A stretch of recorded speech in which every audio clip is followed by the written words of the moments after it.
ঠিক তখনই হঠাৎ পাশের অন্ধকার থেকে ছুটে এলো ছুরি হাতে একজন লোক। সে ভিখারিকে আক্রমণ করার চেষ্টা করলো। উইমসি দ্রুত সরে গিয়ে আক্রমণকারীর হাত চেপে ধরলেন। সংঘর্ষে ছুরিটা মাটিতে পড়ে গেল। লোকটা পালানোর চেষ্টা করলো, কিন্তু উইমসি চিৎকার করে বললেন, থামো থামো। ভিড় থেকে কয়েকজন দৌড়ে এসে লোকটাকে ধরে ফেলল।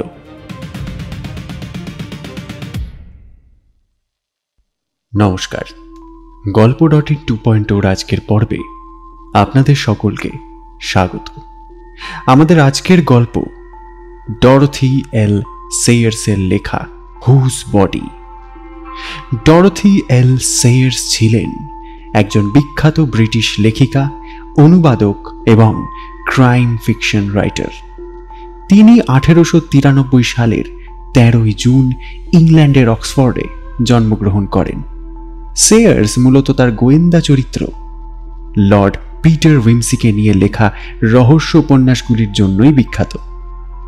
তার উল্লেখযোগ্য বইগুলির মধ্যে রয়েছে whose body, strong poison, the 9 tailors এবং গডি নাইটস। এছাড়াও তিনি ধর্মীয় রচনা এবং ডিভাইন কমেডি এর অনুবাদের জন্যও পরিচিত। আমাদের আজকের গল্প পাঠে আমি সৌম্যজিৎ। শুরু হচ্ছে আজকের গল্প হুজ বডি।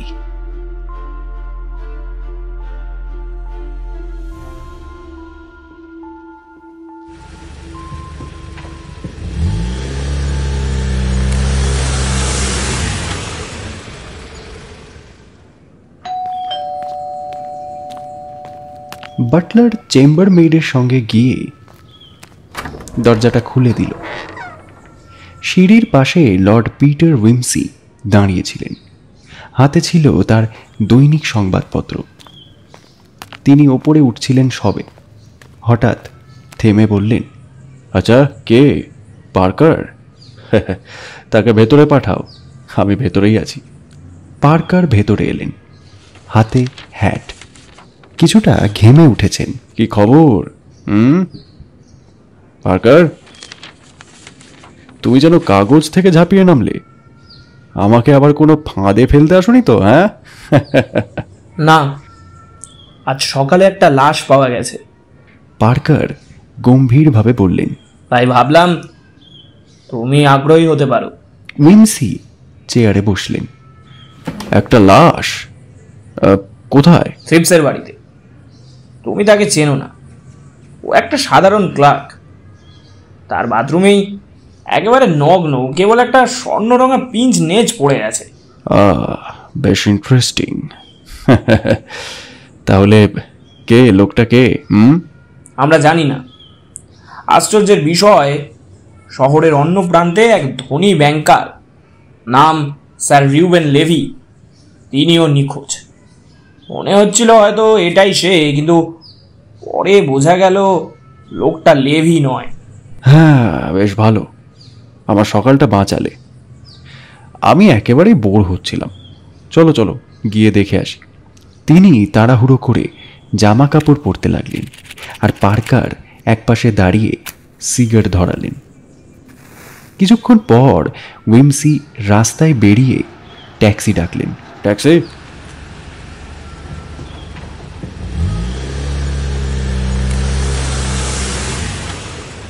পার্কার, থ্রিপের ঠিকানাটা বলো।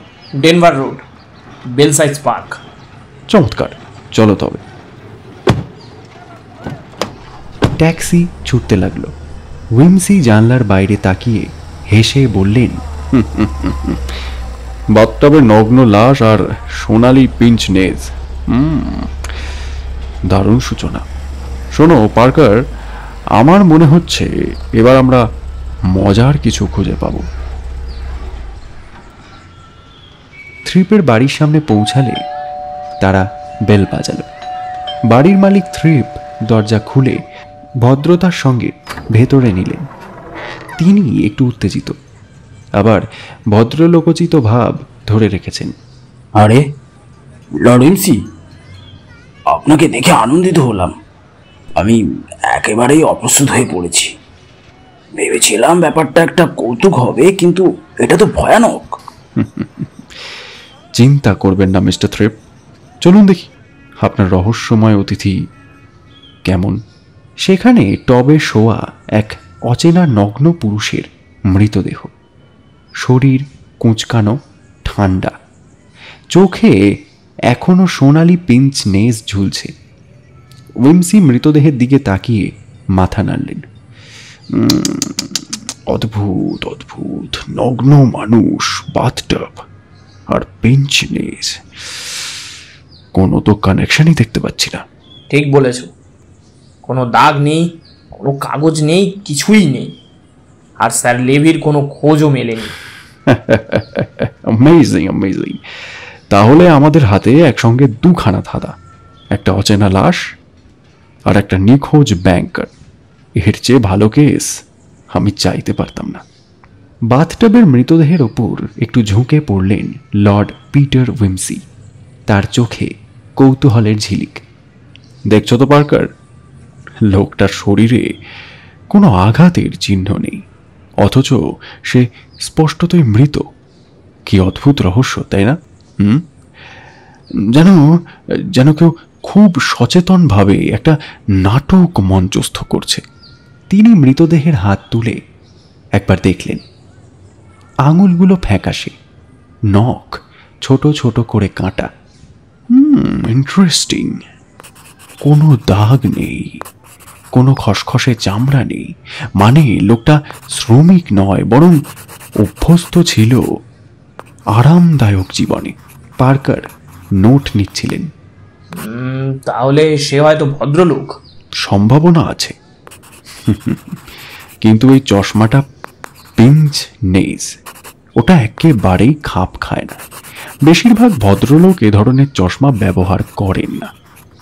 তিনি সাবধানে পিঞ্চ নেজ চশমাটা তুলে হাতে নিলেন। সোনালি, দামি জিনিস, আর নাকের গড়নে মানাচ্ছে না একেবারেই। আমার মনে হচ্ছে এটা লোকটার নিজের নয়। থ্রিপ বাড়ির মালিক পেছনে দাঁড়িয়ে সব শুনছিলেন। লর্ড উইমসি, আমি কিছুই বুঝতে পারছি না। সকালে উঠে বাথরুমে ঢুকতেই দেখি এই ভয়ানক দৃশ্য। দরজা বাইরে থেকে বন্ধ ছিল না, যেন লোকটা নিজের ইচ্ছেতেই ঢুকেছে।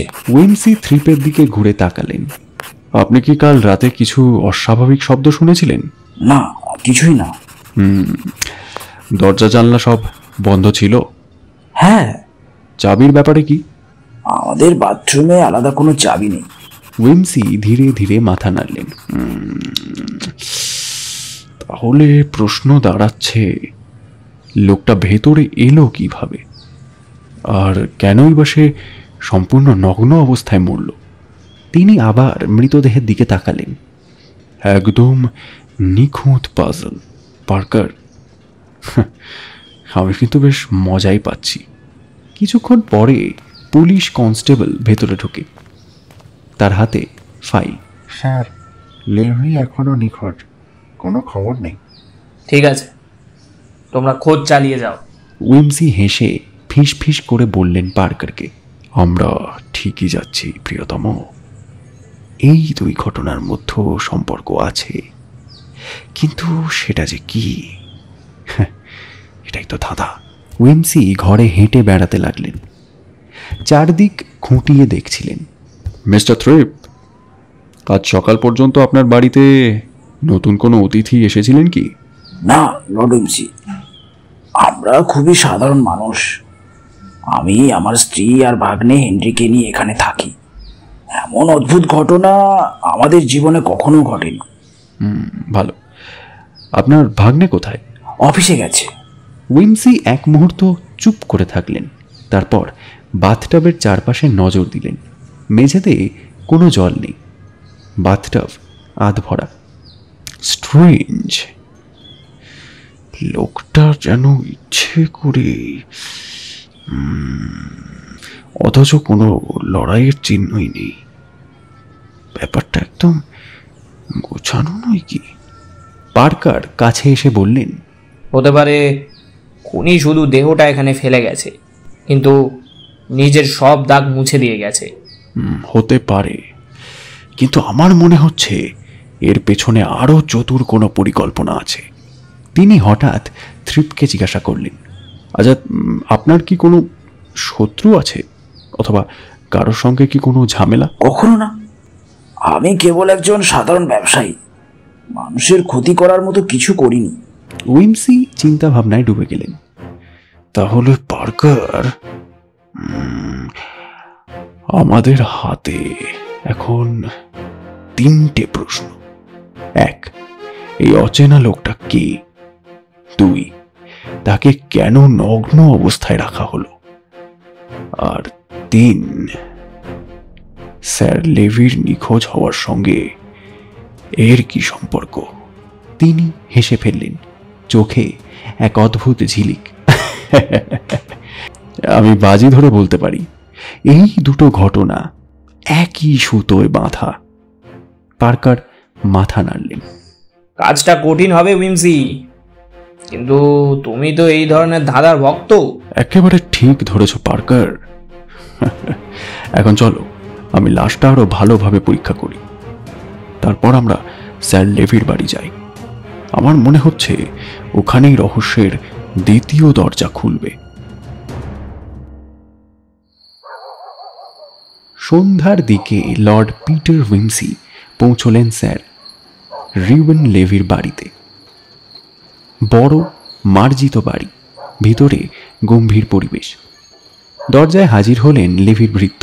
স্যার, লেভি তো এখনো ফেরেননি মশাই, আমরা সবাই খুব চিন্তায় আছি। উইমসি হেসে মাথা নাড়লেন। আমি জানি, আমি কেবল কিছু প্রশ্ন করতে এসেছি। আপনার নামটা কি? আগে জনসন মশাই। গুড। আচ্ছা জনসন, বলুন তো স্যার লেভিকে শেষ কবে দেখেছিলেন? সোমবার রাতে রাত 10টার দিকে তিনি শোবার ঘরে গিয়েছিলেন, আর কখনো বের হননি। সকালে দরজা খোলা পায়, কিন্তু ভেতরে তিনি ছিলেন না, ঘরটা পুরো খালি ছিল। বাহ, মানে তিনি কোনো রকম চিহ্ন না রেখেই হাওয়া হলেন। পোশাক, টাকা, গয়না সব কি জায়গাতেই আছে? হ্যাঁ মশাই, কেবল ওই নাইট স্যুটটাই নেই। মানে তিনি নিজে নাইট স্যুট পরে অদৃশ্য হয়েছেন? ঠিক তাই, দরজা খোলা ছিল, কিন্তু কোনো ভাঙচুরের চিহ্ন ছিল না। পার্কার চুপচাপ নোট নিচ্ছিলেন। তাহলে স্যার লেভি বাড়ি থেকে বেরিয়েছিলেন রাতের পোশাকে, কোনো ভৃত্য দেখেনি। এটা কিন্তু বেশ আশ্চর্য। উইমসি ঘরের ভেতর ঢুকে সবকিছু খুঁটিয়ে দেখলেন। আলমারিতে কাপড় ঝোলানো, টেবিলে বই, ড্রয়ারে টাকা পয়সা, সবকিছুই ঠিকঠাক, কেবল নাইট স্যুটটাই নেই। এবার আমরা কিছু একটা ধারণা করতে পারি। এক, স্যার লেভি নিজের ইচ্ছায় বেরিয়ে গেছেন, অথবা কেউ তাকে বের করে নিয়েছে খুব নিঃশব্দে। তিনি হঠাৎ খুশি হয়ে উঠলেন। কি দারুণ! সকালে আমরা পাই এক অচেনা নগ্ন লাশ, তাও আবার বাথটবে। আর রাতে হারিয়ে যান এক ধনী ব্যাংকার, শুধু নাইট স্যুট পরে। পার্কার, তুমি কি বুঝছো? এখানে কোনো অদ্ভুত সমীকরণ তৈরি হচ্ছে কি? পার্কার হেসে ফেললেন। তুমি বলবে লাশটার সঙ্গে লেভির নাইট স্যুট পাল্টে দেওয়া হয়েছে। কে জানে, কিন্তু যেভাবেই হোক আমাদের রহস্য আরো গভীর হচ্ছে। উইমসি ধীরে ধীরে ঘরটা ঘুরে দেখছিলেন। শোবার ঘরের কার্পেটের কোণে হঠাৎ ঝুঁকে কিছু একটা খেয়াল করলেন। আহা পার্কার, এখানে দেখো, দেখছো এই চুলটা? পার্কার এগিয়ে এলেন। হ্যাঁ, কালো ছোট করে কাটা। স্যার লেভির চুল তো এরকম নয়। ঠিক তাই। মানে কোনো অচেনা লোক এই ঘরে ঢুকেছিল, আর সেই লোকটাই সম্ভবত লেভিকে বাইরে নিয়ে গেছে। জনসন ভৃত্য বিস্ময়ে মুখ চাওয়াচাওয়ি করল। কিন্তু মশাই, আমরা তো কিছুই শুনিনি, দরজা জানলা ভেতর থেকে বন্ধ ছিল। ঠিক আছে জনসন, চাবির সেট আছে তো? হ্যাঁ স্যার, একটাই মাস্টার চাবি আছে, সেটা আমার কাছে, তবে তালা ভাঙা হয়নি। উইমসি চিন্তায় ডুবে গেলেন। তাহলে খুনি অথবা যেই হোক, সে হয়তো এমন কোনো কৌশল জানে যাতে দরজা জানলা দিয়ে ঢোকা যায় চাবি ছাড়াই। তিনি শোবার ঘরের জানলা খুলে বাইরে তাকালেন। দেখো পার্কার, নিচে সরাসরি বাগান। রাতের অন্ধকারে এখানে ওঠানামা করা মোটেও কঠিন নয়। পার্কার চুপ করে দাঁড়িয়ে ভাবছিলেন। তাহলে আমাদের এখন তিনটে আলাদা আলাদা সূত্র হলো। এক, লেভি হারিয়ে গেছেন নাইট স্যুট পরে। দুই, ঘরে পাওয়া গেছে অপরিচিত কারোর চুল। এবং তিন, বাথরুমের লাশ, যার চোখে ছিল সোনালি পিঞ্চ নেচ। উইমসি হেসে উঠলেন। অসাধারণ। রহস্য যতই জটিল হয়, আমার মজা ততই বাড়ে। তিনি ভৃত্যের দিকে তাকিয়ে বললেন, জনসন, কাল রাতে বাড়িতে অন্য কেউ আসেনি এ বিষয়ে আপনি কি একেবারে নিশ্চিত? হ্যাঁ মশাই, আমরা কেউই কোনো অচেনা লোককে দেখিনি। ভালো ভালো। তাহলে পার্কার, মনে হচ্ছে খেলাটা এখন সবে শুরু হচ্ছে।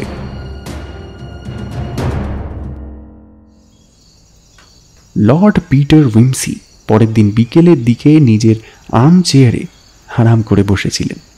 তার হাতে ছিল এক কাপ চা আর সিগারেট। বিপরীতে বসেছিলেন পার্কার। উইমসি বললেন, শোনো পার্কার, পুরো ঘটনাটা আমাকে আবার সাজিয়ে বলতে দাও। আমার মাথায় এভাবে গুছিয়ে নিলেই আসল সত্যিটা সহজে বের হয়। পার্কার শান্তভাবে বললেন, বলো, শুনছি। উইমসি আঙুল গুনতে গুনতে বলতে শুরু করলেন, শোনো, প্রথমত আমরা পাই একটা লাশ বাথটাবে। অচেনা এক পুরুষ, চশমা পরানো, গায়ে কোনো জামা নেই। দ্বিতীয়ত আমরা পাই যে স্যার রুবেন লেভি নিজের বাড়ি থেকে অদৃশ্য হয়ে যান, নাইট স্যুট পরে, তাও আবার। আর তৃতীয়ত দুজনের মধ্যে একটা অদ্ভুত যোগসূত্র খুঁজে বার করার চেষ্টা চলছে, আর আমরা ঠিক জানি না যোগসূত্র আছে কি নেই। পার্কার মাথা নাড়লেন। ঠিকই বলেছ। এখন ধরে নাও যদি বাথটবের লাশটা লেভির হয়, তাহলে একেবারে অসম্ভব ব্যাপার দাঁড়ায়। কারণ লেভি হারিয়ে গেছে নাইট স্যুট পরে, অথচ এখানে একদম উল্লঙ্গ দেহ পাওয়া গেছে। আর হ্যাঁ, দেহের গঠন, দাঁতের ধরন সবই লেভির সাথে মেলে না। সুতরাং এটা লেভির লাশ নয়। পার্কার একটু হেসে বললেন, ঠিক, সেই সন্দেহ আমারও হচ্ছিল, কিন্তু লেভি যদি বেঁচে থাকেন তবে তিনি কোথায় আছেন? উইমসি সিগারেটের ধোঁয়া ছেড়ে শান্ত গলায় বললেন,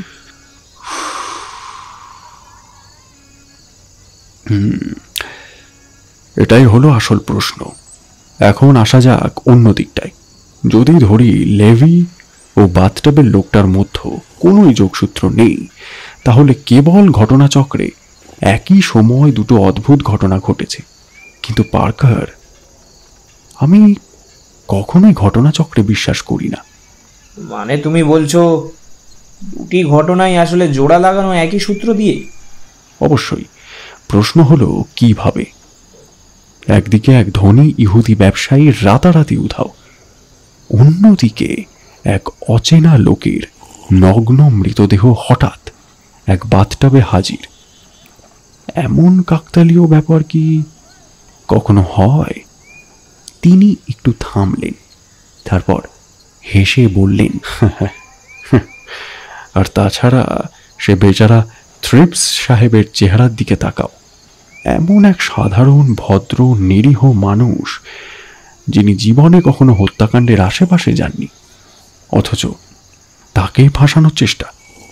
পার্কার ভাবুকভাবে চায়ে চুমুক দিয়ে বললেন, ঠিক, তাহলে ধরে নিচ্ছি কেউ ইচ্ছা করেই বাথটাবে লাশটা ওখানে রেখে গেছে। কিন্তু কেন? কেন সেটাই তো রহস্য। হয়তো কোনো বিভ্রান্তি ছড়ানোর জন্য, কিংবা সত্যিকারের অপরাধ লুকোনোর জন্য। যেমন ধরো, যদি সত্যি লেভিকে সরানো হয়ে থাকে, তাহলে পুলিশকে ভুল পথে চালনা করতে এই নাটকটা সাজানো হতে পারে। উইমসি হালকা হেসে আবার বললেন, মনে রেখো পার্কার, বেশিরভাগ অপরাধী সাধারণ বোকামি করে, কিন্তু মাঝে মাঝে কিছু অপরাধী দারুণ চালাকিও করে, যা পুরো ব্যাপারটাকে একেবারে ধাঁধা বানিয়ে দেয়। তাহলে তোমার ধারণা এটা কোনো সাধারণ খুনের ঘটনা নয়? হ্যাঁ, আমার ধারণা আমরা এখনো কেবল বরফখণ্ডের মাথাটা দেখেছি, ভেতরের আরো অনেক কিছু লুকিয়ে আছে। পার্কার, তুমি কি জানো এই রহস্যের সবচেয়ে অদ্ভুত ব্যাপারটা কি? কোন ব্যাপারটা? কোনো মানুষ যখন খুন হয় সাধারণত তার শত্রু থাকে, কোনো কারণ থাকে, অথচ এই অচেনা লোকটার খুনের পেছনে আমরা এখনো একটা নির্দিষ্ট কারণ অবধি খুঁজে পাচ্ছি না, এমনকি তার পরিচয়টাও নেই। ঠিক। আর মিস্টার লেভির উদা হয়ে যাওয়ার ঘটনাও একই রকম। ওর চারপাশে কোনো শত্রু ছিল না বললেই চলে। হয়তো তুমি ঠিক বলছো, কিন্তু আমি বিশ্বাস করি এই দুই ঘটনা একে অপরের সঙ্গে অঙ্গাঙ্গিভাবে জড়িত। তিনি জানলার বাইরে তাকিয়ে বললেন, তবে একটা কথা নিশ্চিত, যদি মিস্টার লেভি জীবিতও থাকেন তবে ওকে জোর করে আটকে রাখা হয়েছে, আর যদি উনি মারা গিয়ে থাকেন তাহলে এই বাথটবের লাশটা হয়তো আমাদের চোখে ধুলো দেওয়ার কৌশল। পার্কার চুপচাপ দীর্ঘশ্বাস ফেললেন। তাহলে আমাদের সামনে কাজটা অনেক কঠিন। কঠিন কাজেই তো মজা। এসো পার্কার, আমরা দুজন মিলে এই কেসটা গুছিয়ে ফেলব, আর ততক্ষণে হয়তো কাকতালীয়ভাবে আরো কিছু সূত্র নিজেরাই আমাদের হাতে চলে আসবে। কি বলো? চলো এবার নতুন খোঁজে নামি, বলে টেবিল থেকে তিনি হ্যাটটা তুলে নিলেন। লর্ড পিটার উইমসি আর পার্কার সেই রাতেই আবার থ্রিপ সাহেবের ফ্ল্যাটে হাজির হলেন। থ্রিপ দরজা খুলে ভেতরে ঢুকতে দিলেন। তার মুখে তখনও ভয় আর অস্থিরতার ছাপ। আপনারা আবার এলেন? তিনি কাঁপা কাঁপা গলায় বললেন। উইমসি সান্ত্বনাদায়ক ভঙ্গিতে হাসলেন। ভয় পাবেন না মিস্টার থ্রিপ, আমরা শুধু কিছু খুঁটিনাটি পরীক্ষা করতে চাই। থ্রিপ দীর্ঘশ্বাস ফেলে বললেন, এই ঘটনাটা আমার জীবনে দুঃস্বপ্নের মতো নেমে এসেছে। মাই লর্ড, এখন তো আমি ঘুমোতেই পারি না। পার্কার শান্ত গলায় বললেন, চিন্তা করবেন না মিস্টার থ্রিপস, আমরা যত তাড়াতাড়ি সম্ভব রহস্যটা উন্মোচন করব। উইমসি ঘরের ভেতর হেঁটে হেঁটে চারপাশে চোখ রাখছিলেন। আপনি একেবারে নিশ্চিত আপনার বাড়ির কোনো চাকর বাকর বা পরিচারকের এর সঙ্গে কোনো সম্পর্ক নেই? না না, একেবারেই নয় মাই লর্ড। তারা সবাই বহুদিন ধরে আমার সঙ্গে আছে, কেউ এমন ভয়ঙ্কর কাজ করতে পারে না। উইমসি মৃদু হাসলেন। তারপর চশমার ভেতর দিয়ে ঘরটা খুঁটিয়ে দেখতে লাগলেন। তিনি ধীরে ধীরে বাথরুমের দিকে এগোলেন। বাথরুমে ঢুকে তিনি টাইলস, বাথটাব, কল সবকিছুই পরীক্ষা করলেন। কোনো চিহ্ন নেই, অথচ মৃতদেহটা এখানে ফেলে রাখা হয়েছিল। আশ্চর্যের ব্যাপার। পার্কার এগিয়ে এসে বললেন, তাহলে আপনার মনে হচ্ছে দেহটা বাইরে থেকে এনে এখানে রাখা হয়েছে? হ্যাঁ, অবশ্যই। আর সেটা করা হয়েছে দারুণ দক্ষতার সঙ্গে। দেখুন, টাইলসে কোনো রক্তের দাগই নেই, কোনো ছোপও নেই। এর মানে লোকটা এখানে মারা যায়নি। দেহটাকে আগে পরিষ্কার করে তারপর এখানে রাখা হয়েছে। কিন্তু মাই লর্ড, কে এমন কাজ করবে আর কেন? হ্যাঁ, এই প্রশ্নের উত্তর আমরা বের করবই। তবে একটা ব্যাপার স্পষ্ট, যে লোকটা করেছে সে ঠান্ডা মাথার, ধূর্ত আর অভিজ্ঞতা সম্পন্ন। তিনি হঠাৎ টাইলসের এক কোণায় ঝুঁকে একটা ছোট চুল তুলে নিলেন। আরে, এটা দেখুন পার্কার, একজন মহিলার চুল। মহিলা? তুমি নিশ্চিত? হ্যাঁ, আমি নিশ্চিত। কালো আর অনেক লম্বা। এখন প্রশ্ন হলো, এই চুলটা এখানে এলো কিভাবে? থ্রিপস আবার ভয় পেয়ে গেলেন। উইমসি মৃদু হেসে আবার ঘরের দিকে ফিরলেন। তিনি জানলার তালা পরীক্ষা করলেন, দরজার কপাট টিপে দেখলেন, বিছানার নিচেও উঁকি দিলেন। তারপর হঠাৎ থেমে মেঝের ওপর একেবারে নিচু হয়ে তাকালেন। এখানে কি আছে? পার্কার জিজ্ঞাসা করলেন। উইমসি আঙুল দিয়ে একটা সুতোর টুকরো তুলে নিলেন। কাপড় সেলাইয়ের সুতোর মতো, আর দেখো এটা গোলাপি রঙের। আগে একজন মহিলার চুল, আর এখন মহিলাদের কাপড়ের সুতো। ব্যাপারটা বেশ আকর্ষণীয় হয়ে উঠছে। হতে পারে পার্কার, আমাদের কেসে একজন মহিলা যুক্ত আছেন, তবে তিনি এখানে ছিলেন নাকি কেবল দেহের সঙ্গে এসেছিলেন এটা এখনো স্পষ্ট নয়। তিনি সুতোটা সাবধানে নোটবুকে ভরে রাখলেন। থ্রিপস ক্লান্ত গলায় বললেন, আমার আমার মাথার কাজ করছে না। আমি আমি শুধু চাই এই দুঃস্বপ্ন যত তাড়াতাড়ি সম্ভব শেষ হোক।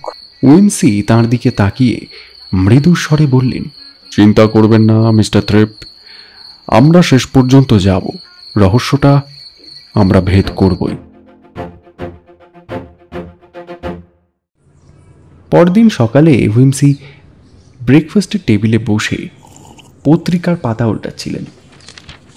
প্রথম পাতায় বড় করে খবর ছাপা হয়েছে, অজ্ঞাত পরিচয় মৃতদেহের রহস্য, থ্রিপের ফ্ল্যাট থেকে উদ্ধার।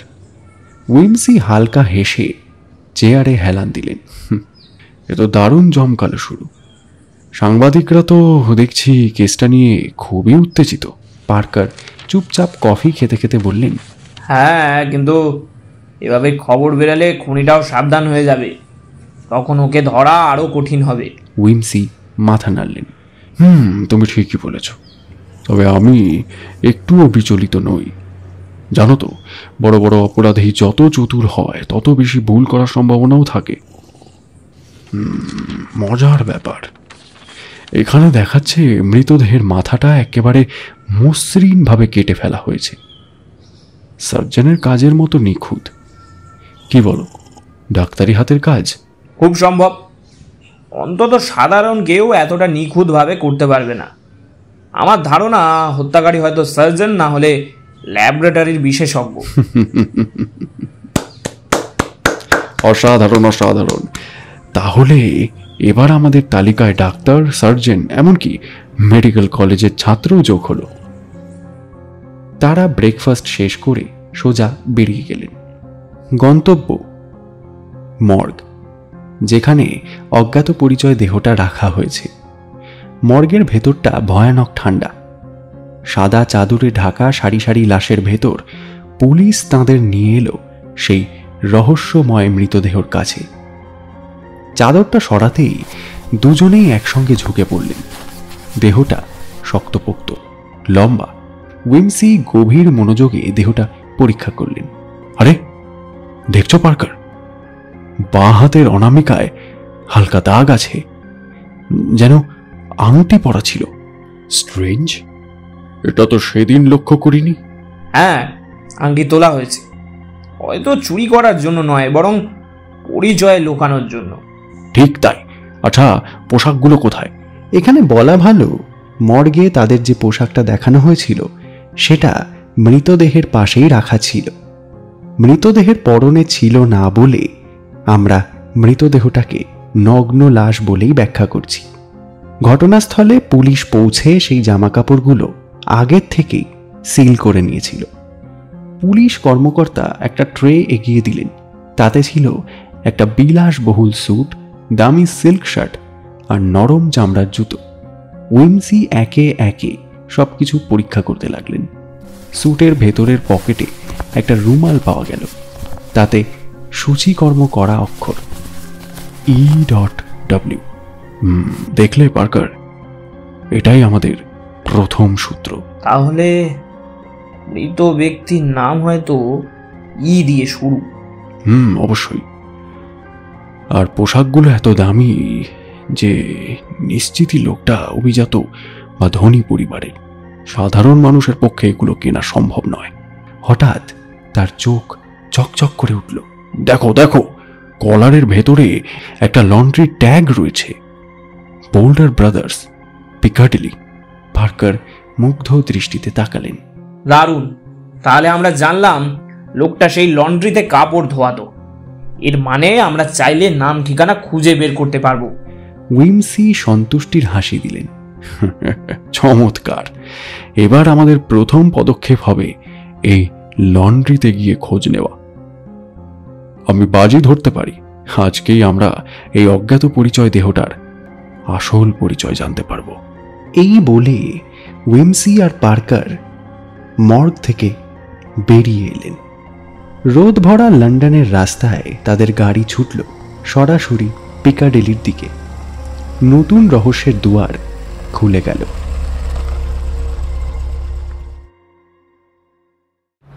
পিকাডেলির ব্যস্ত রাস্তা, একটার পর একটা মোটর গাড়ি, ট্রাম, ট্যাক্সি ছুটে যাচ্ছে। রাস্তার দুধারে ঝলমলে দোকানপাট, তার ভেতরেই একপাশে দাঁড়িয়ে আছে লন্ড্রির দোকান বোল্ডার ব্রাদার্স।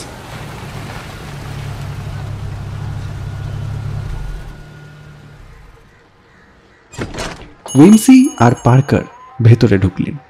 ঝকঝকে কাউন্টারের ওপাশে দাঁড়িয়ে আছে এক তরুণ কর্মচারী। উইমসি ভদ্র স্বরে বললেন, এক্সকিউজ মি, আমি কিছু তথ্য জানতে চাইছিলাম।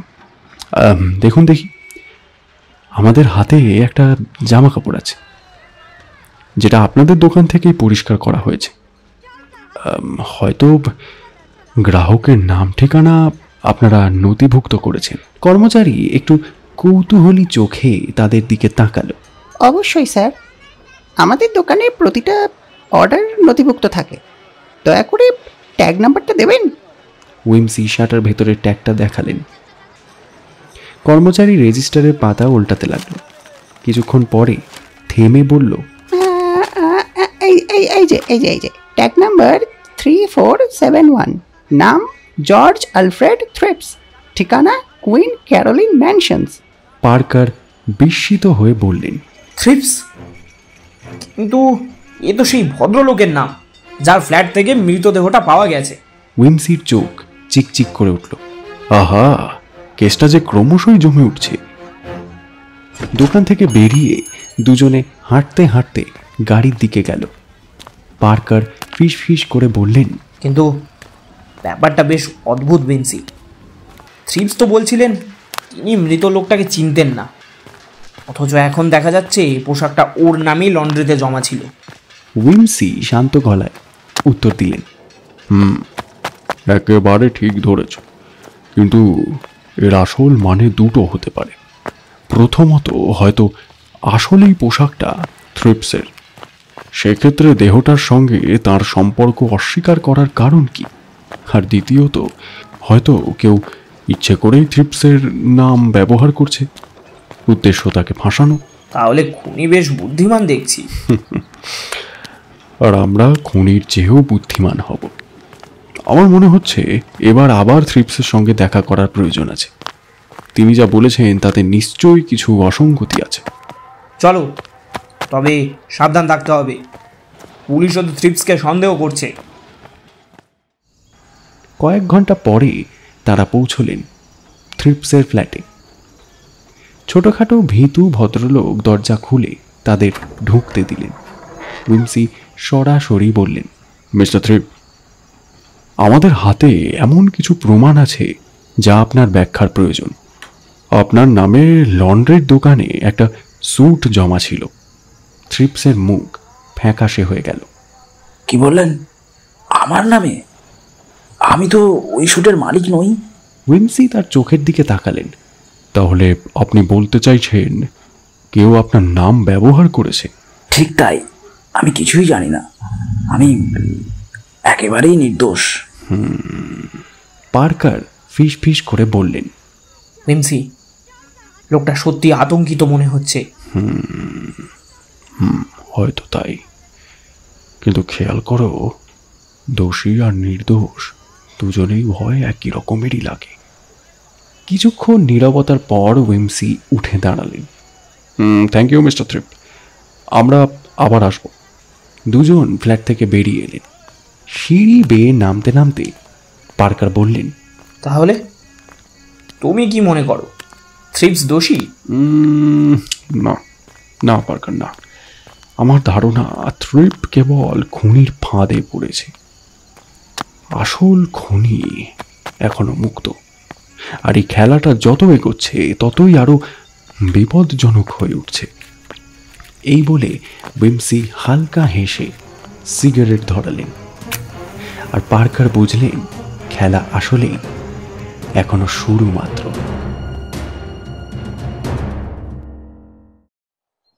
পরের দিন ভোরে উইমসি নিজের বাড়ির ড্রয়িং রুমে বসে ব্রেকফাস্ট করছিলেন।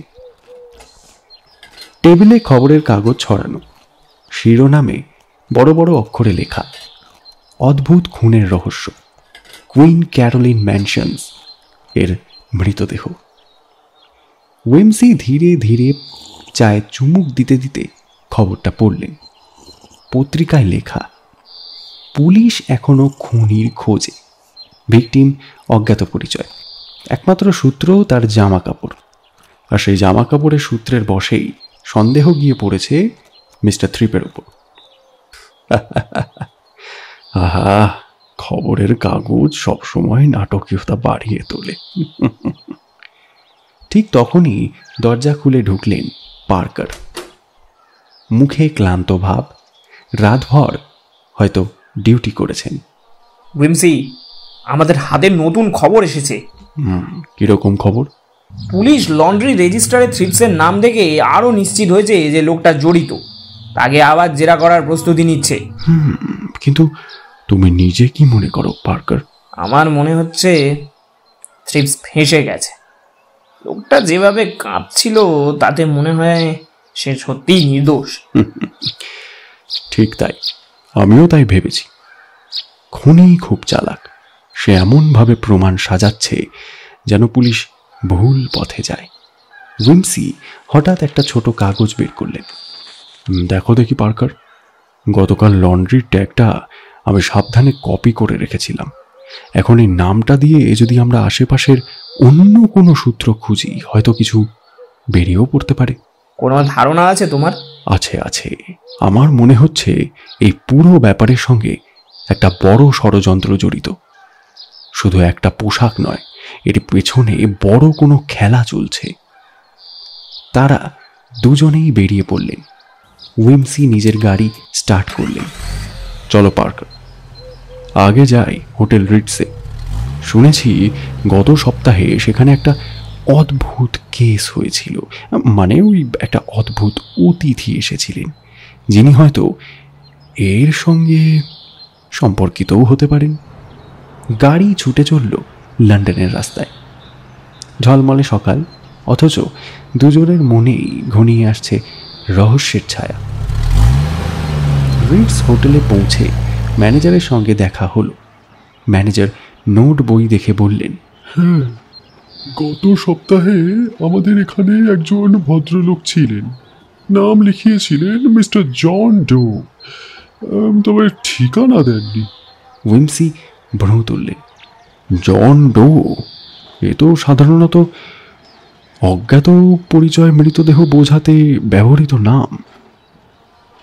আসল নাম লুকোনোর জন্যেই হয়তো তিনি এই নামটা লিখেছিলেন। ম্যানেজার মাথা নাড়লেন। ঠিকই বলেছেন স্যার, আর মজার ব্যাপার হচ্ছে সেই অতিথি হঠাৎ একদিন অদৃশ্য হয়ে গেল, কোনো চেক আউটের রেকর্ডই নেই। পার্কার ফিস ফিস করে বললেন, মানে লোকটা হয়তো এখন মৃতদেহে পরিণত হয়েছে। পার্কার, তাই হলে এবার আমাদের খোঁজা শুরু করতে হবে এই জন ডোয়ের আসল পরিচয়। তারা হোটেল থেকে বেরিয়ে এলেন। উইমসি গাড়ি চালাতে চালাতে মৃদু স্বরে বললেন, খুনির খেলা অনেক বড়, নাম গোপন, প্রমাণ গোপন, সব কিছু এক অদৃশ্য জালে জড়ানো। তবে মনে রেখো, যত বড় জালি হোক, একটা না একটা ফাঁক থাকবেই। আর সেই ফাঁক খুঁজে বের করাই আমাদের কাজ। একদম ঠিক। লন্ডনের বিকেলের ব্যস্ত রাস্তা। উইমসি আর পার্কার গাড়িতে বসেই আলোচনা চালিয়ে যাচ্ছিলেন। উইমসি বললেন, পার্কার, আমাদের এখন দুই দিক থেকে এগোতে হবে।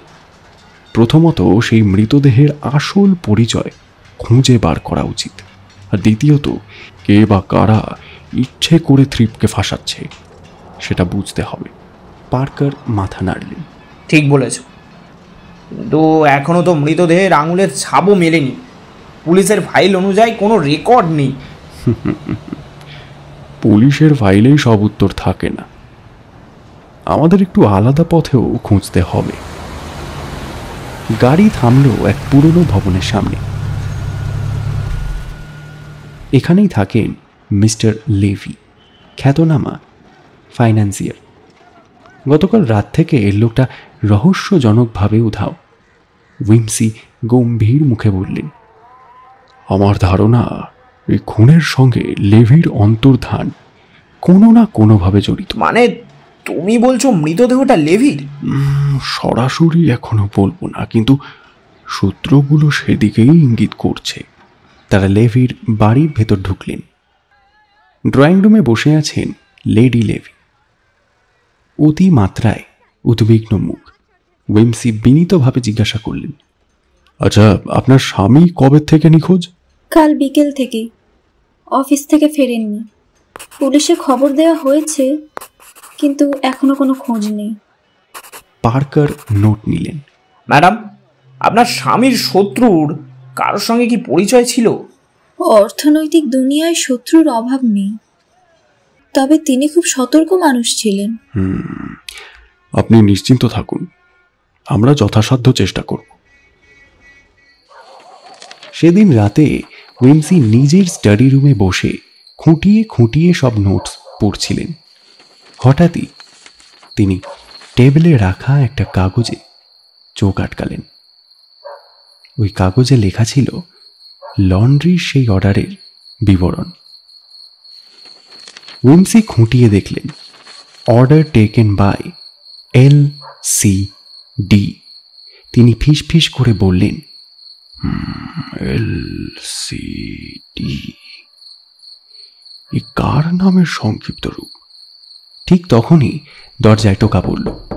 ঢুকলেন তার ভৃত্য বান্টার। স্যার, একজন লোক দেখা করতে এসেছেন। নাম বললেন মিস্টার মিলিগান। মিলিগান? এই নামটা তো আমি আগেও শুনেছি। আমেরিকা থেকে আসা বড় ব্যবসায়ী। তিনি নিচে অপেক্ষা করছেন। তাহলে খেলা এবার আরো জমবে। মিলিগান ঢুকতেই ঘর ভরে গেল এক আলাদা ধরনের শক্তিতে। তিনি ছিলেন লম্বা চওড়া, চওড়া কাঁধের মানুষ, মুখ ভর্তি দাড়ি, চোখে তীক্ষ্ণ দৃষ্টি। মিলিগান গম্ভীর কণ্ঠে হাত বাড়িয়ে দিলেন। লর্ড পিটার উইমসি, আপনার নাম তো আগেই শুনেছি। উইমসি সৌজন্য সহকারে হাত মেলালেন। আপনি লন্ডনে? কেমন আছেন মিস্টার মিলিগান?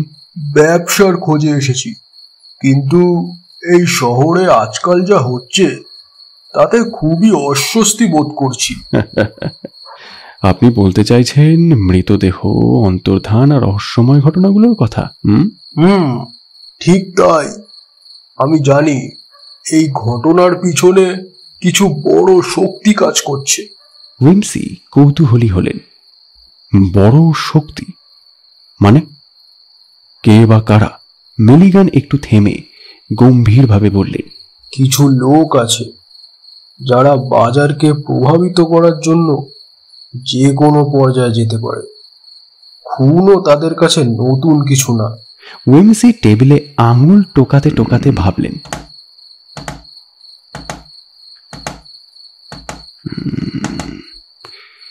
মজার ব্যাপার। তবে আপনি হঠাৎ আমার কাছে এলেন কেন? কারণ আমি জানি আপনি পুলিশের চেয়ে আলাদাভাবে চিন্তা করেন। আমি চাই আমার নাম যেন এই ঝামেলায় না জড়ায়। চিন্তা করবেন না, তবে হয়তো আপনি অজান্তেই এমন কিছু জানেন যা এই রহস্যের সঙ্গে জড়িত। মিলিগান উঠে দাঁড়ালেন। আমি যা জানি সবই বলবো, তবে মনে রাখবেন আমার শত্রুর সংখ্যা কিন্তু কম নয়। বলে তিনি বিদায় নিলেন। উইমসি একা ঘরে বসে ফিস ফিস করে বললেন, মিলিগান তুমি কি সত্যি নির্দোষ নাকি অভিনয় করছো?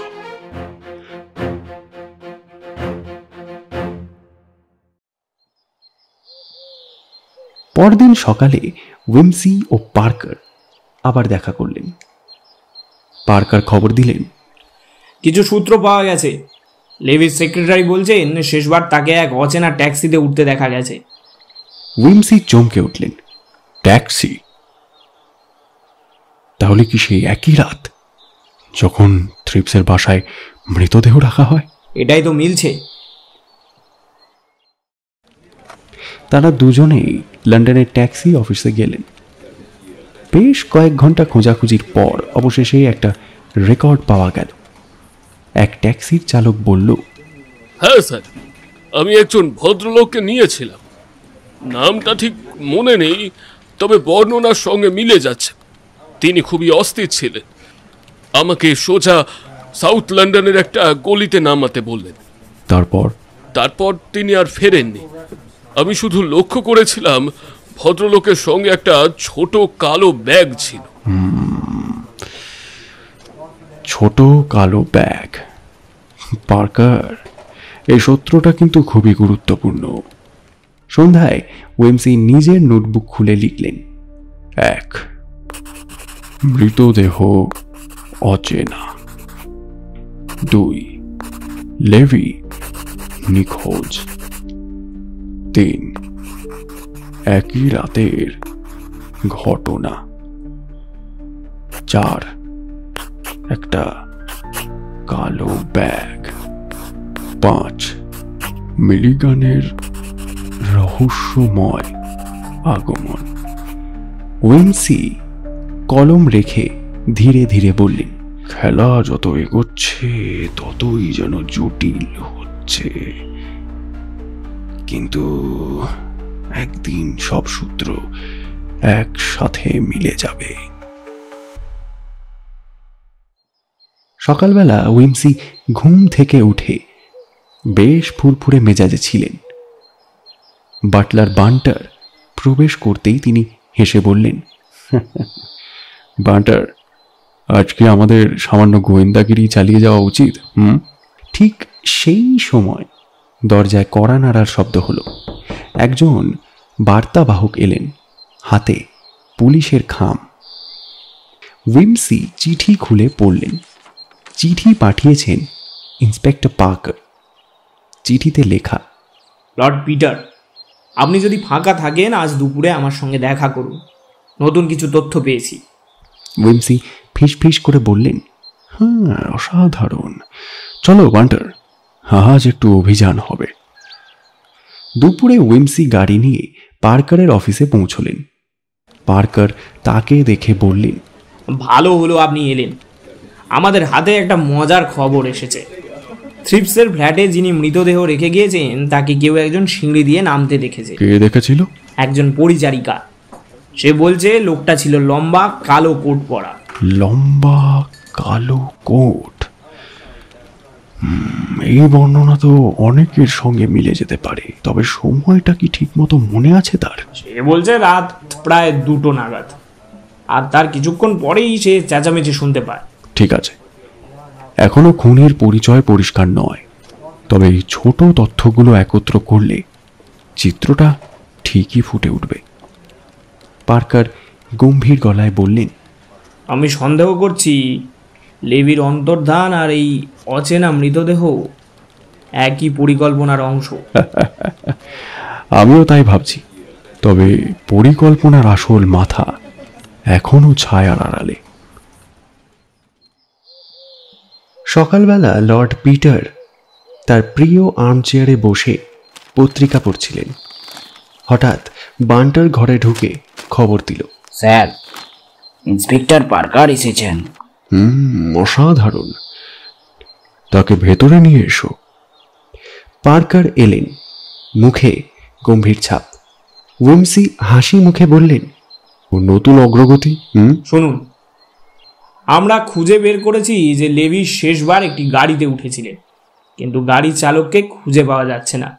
ট্যাক্সির নম্বরও মিথ্যে। এর চেয়েও গুরুত্বপূর্ণ খবর আছে। থ্রিপসের ফ্ল্যাটে মৃতদেহ রাখার জন্য যে ব্যক্তি এসেছিল সে নাকি রাতে রেল স্টেশনে ঘুরে বেরিয়েছিল। রেল স্টেশন মানে কি মৃতদেহকে আগে ট্রেনে আনা হয়েছিল? ঠিক তাই। আমাদের সন্দেহ মৃতদেহ লন্ডনের বাইরে থেকে আনা হয়েছে। এখন বোঝা যাচ্ছে খেলা কতটা জটিল।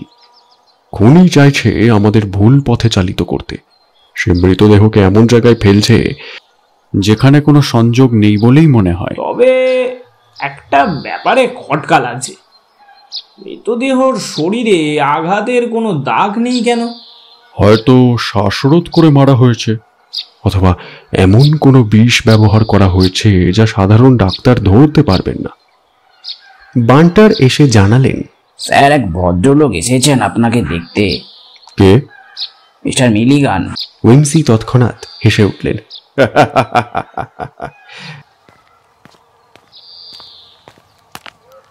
লর্ড উইমসি, শুনেছি আপনি ওই মামলায় জড়িত। আমি শুধু বলতে এসেছি আমার কোনো সম্পর্ক নেই। আপনারা আমাকে ভুল বুঝছেন।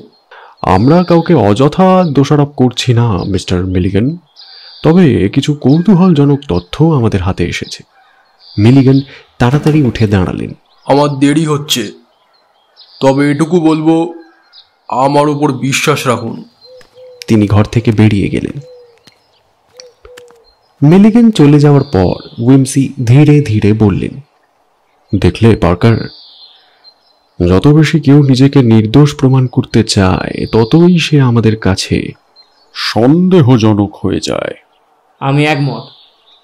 এই মানুষটার দিকে নজর রাখা দরকার।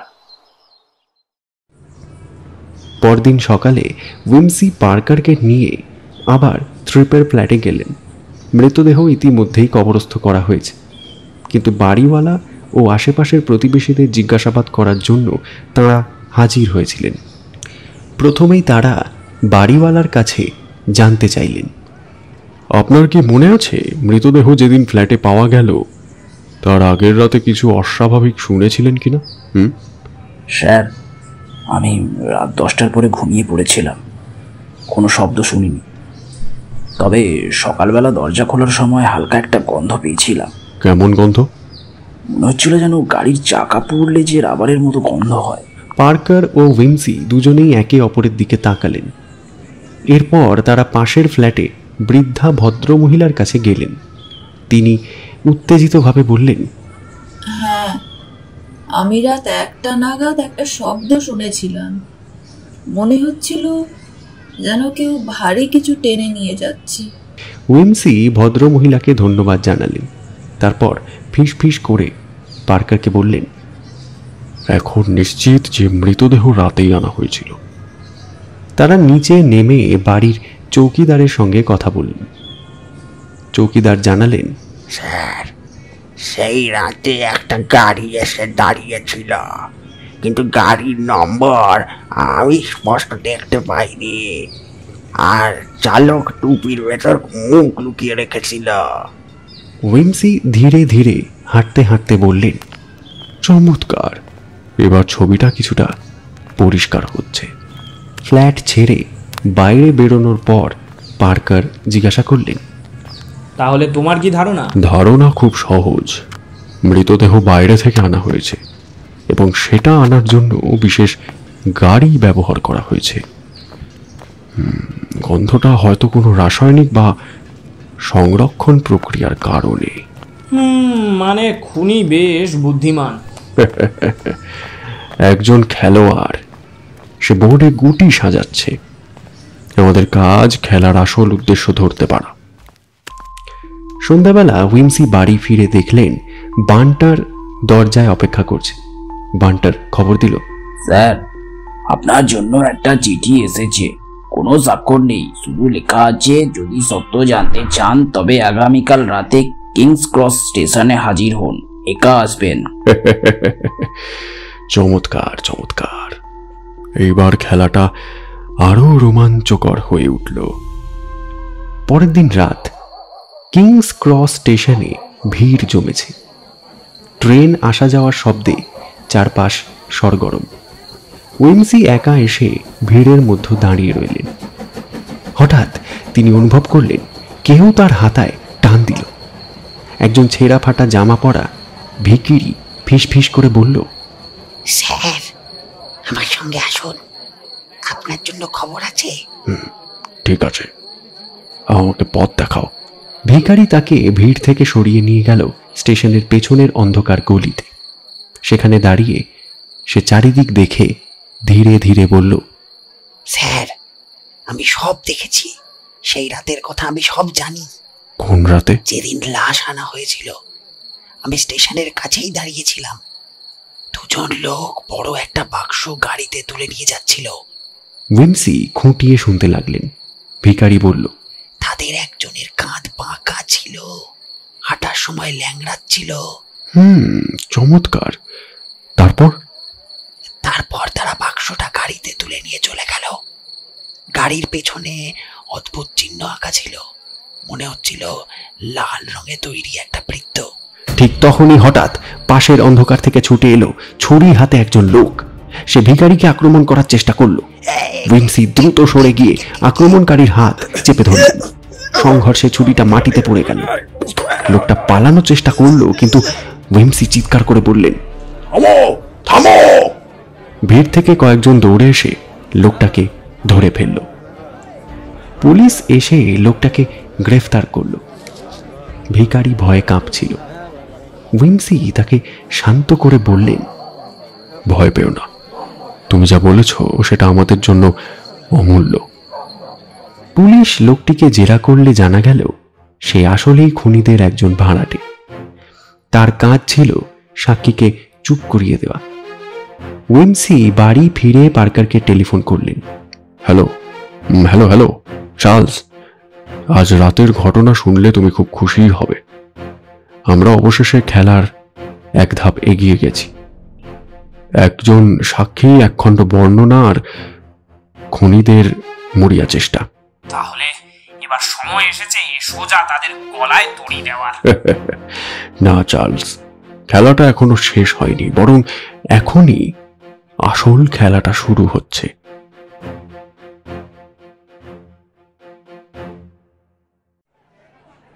স্যার জুলিয়ান ফ্রিক একজন বিখ্যাত সার্জন। জুলিয়ান ফ্রিকই সেই মৃতদেহের পোস্টমর্টম করেন। তিনি সেন্ট লিউকস হসপিটালের নার্ভাস ডিজিজের একজন নামী চিকিৎসক। সমাজে ভীষণ সাম্মানিক এবং অনেকটা আনটাচেবল টাইপের মানুষ। তার দক্ষতা এবং খ্যাতি এত বেশি যে সহজে কেউ তার উপর সন্দেহ করে না। স্যার জুলিয়ান ফ্রিকের সঙ্গেই আজ লর্ড উইমসি সাক্ষাতে এসেছেন। হোটেলেই তারা দুপুরে খাবার খেয়েছিল। তারপর স্যার জুলিয়ান এবং উইমসি একসঙ্গে ম্যানর হাউসে গিয়েছিলেন, যেখানে কর্নারের নির্দেশে মিস্টার প্যালেট মামলার বিশেষ আলোচনার জন্য অপেক্ষা করছিলেন। স্যার জুলিয়ান গুরুগম্ভীর ভঙ্গিতে বললেন, লর্ড পিটার, আপনার সিদ্ধান্ত আমার সঙ্গে মিলে গেছে বলে খুশি হলাম।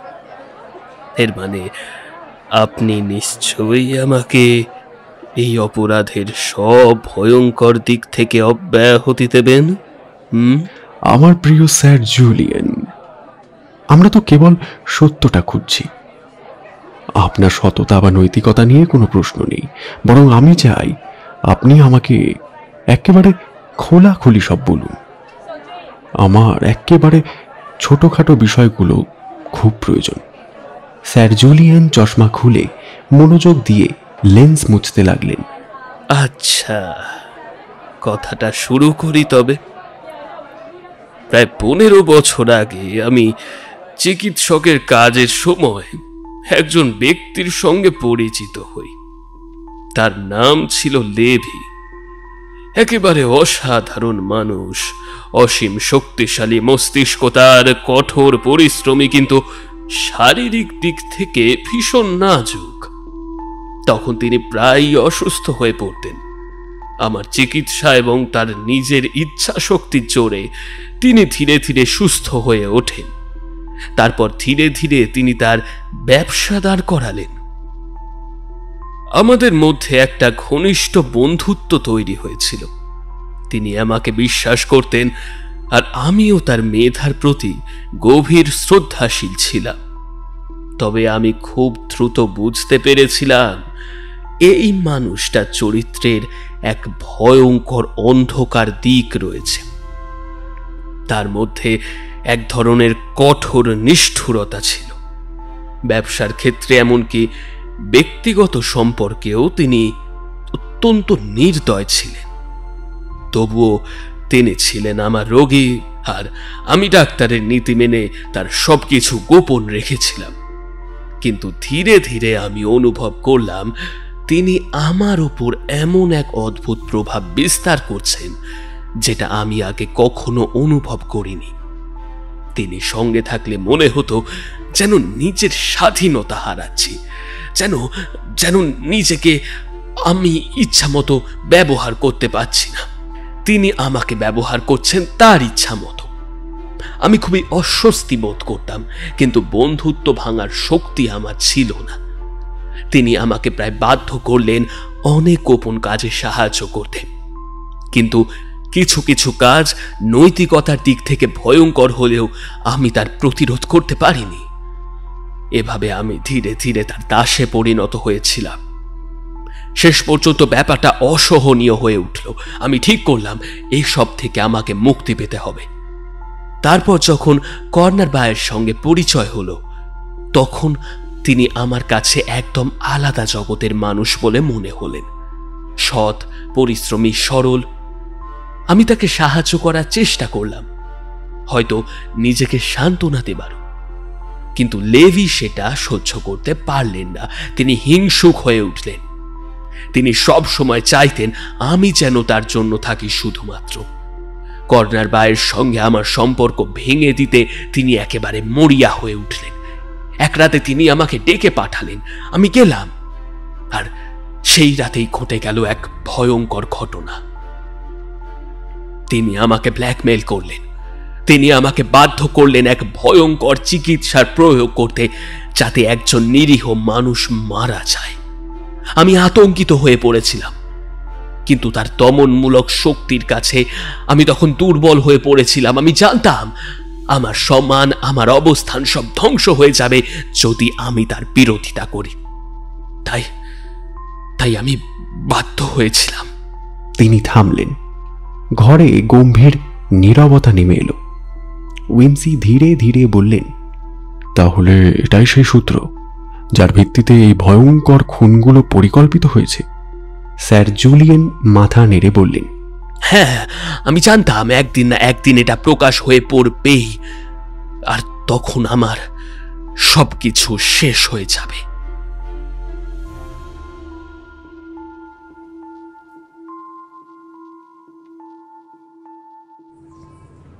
উইমসি ভ্রু কুঁচকে বসেছিলেন।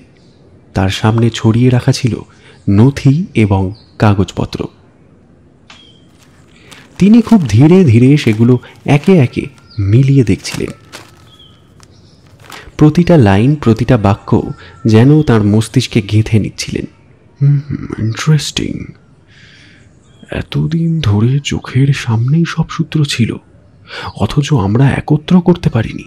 তাহলে তুমি নিশ্চিত সবটুকু পরিকল্পনা স্যার জুলিয়ানের? হ্যাঁ, একেবারে নিখুঁতভাবে সাজানো পরিকল্পনা। ব্ল্যাকওয়েলের মৃত্যুটা কোনো দুর্ঘটনা ছিল না, এটা ছিল খুব ঠান্ডা মাথায় সাজানো খুন। উদ্দেশ্য ছিল নিজের অন্যায়ের সব চিহ্ন মুছে ফেলা। তাহলে ময়না তদন্তে যে ভুল রিপোর্ট এসেছিল ওটা কি স্যার জুলিয়ানি করিয়েছিলেন? একজন প্রখ্যাত সার্জন যখন নিজেই স্বাক্ষর করে দেয়, তখন আর কে সন্দেহ করবে? এই বিশ্বাসকেই সে কাজে লাগিয়েছে। ঘরে নিস্তব্ধতা নেমে এলো, কেবল কাগজ নড়ার শব্দ। উইমসি উঠে দাঁড়িয়ে জানলার বাইরে তাকালেন। কুয়াশায় ভেসে থাকা শহরটা যেন অস্বস্তিকর লাগছিল। তিনি ধীরে ধীরে বললেন, কিন্তু এখনো একটা প্রশ্ন রয়ে গেছে। সে কত দূর পর্যন্ত যাবে?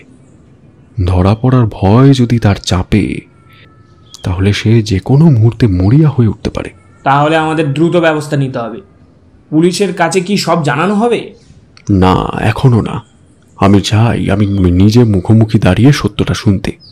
তখন তার মুখের অভিব্যক্তি দেখার সুযোগ আমি হারাতে চাই না।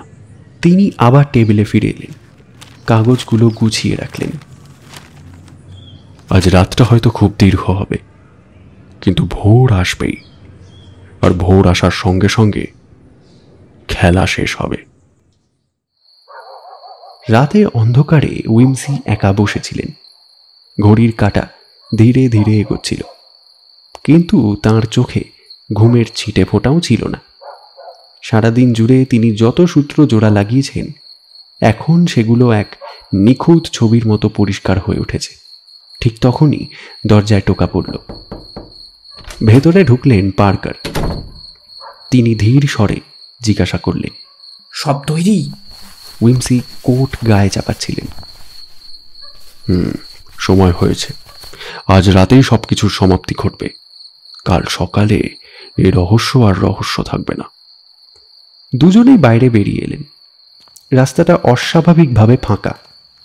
গ্যাস লাইটের হলদে আলোয় কুয়াশার পর্দা নেমে আছে। পায়ের শব্দ ছাড়া চারপাশে আর কোনো শব্দই নেই।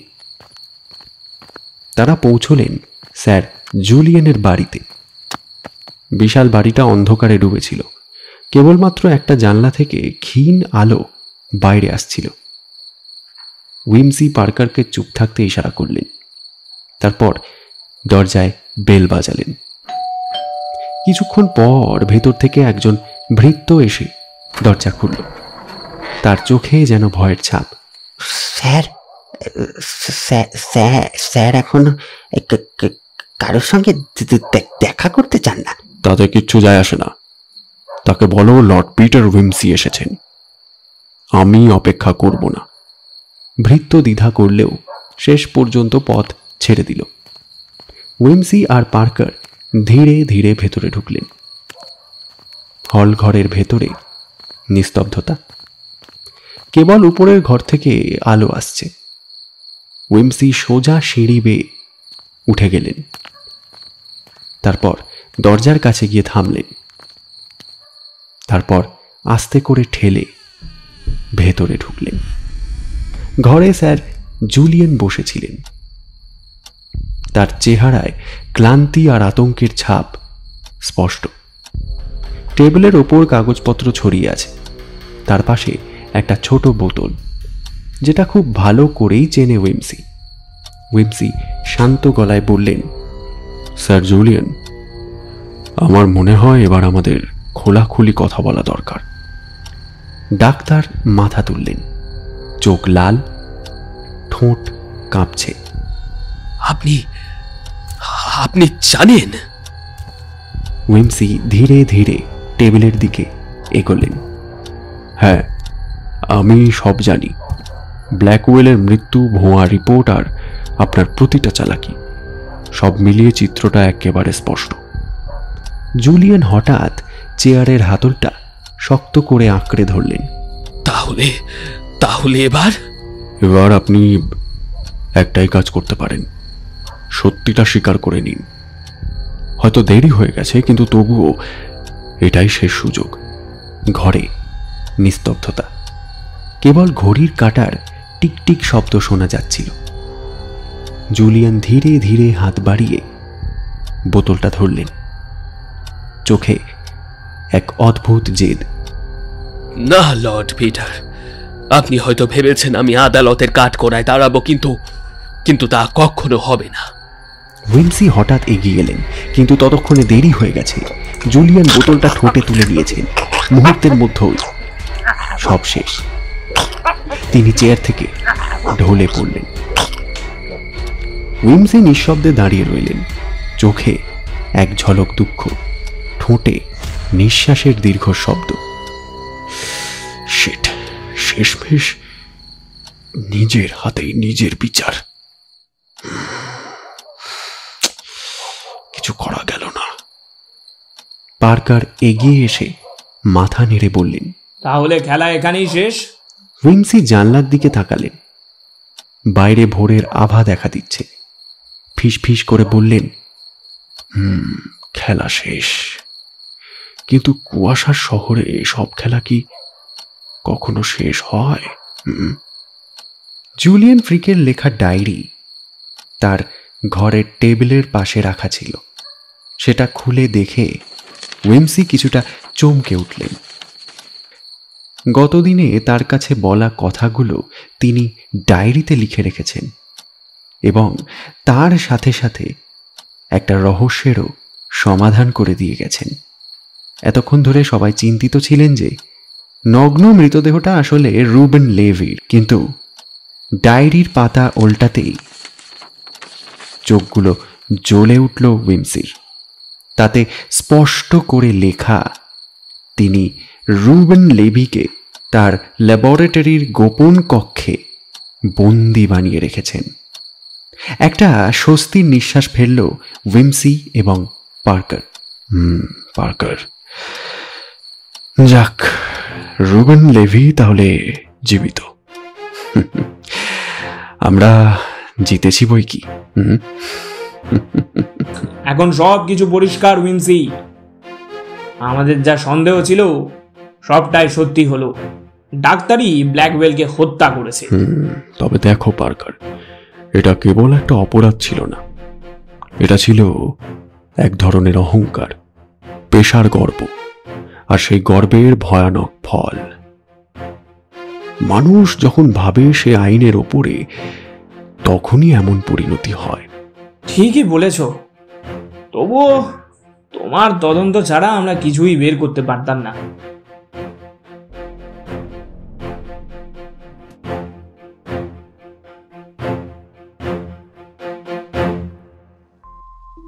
শেষ হলো আমাদের আজকের গল্প, ডরোথি এল সেইয়ার্সের লেখা হুজ বডি। আশা করব আমাদের আজকের গল্পটি আপনাদের ভালো লেগেছে। যদি ভালো লেগে থাকে অবশ্যই আমাদের চ্যানেলটি সাবস্ক্রাইব করবেন এবং কমেন্টের মাধ্যমে জানাবেন আপনাদের প্রতিক্রিয়া। প্রতি সপ্তাহের মতো আগামী সপ্তাহেও আপনাদের উদ্দেশ্যে একটি নতুন গল্প নিয়ে হাজির হব।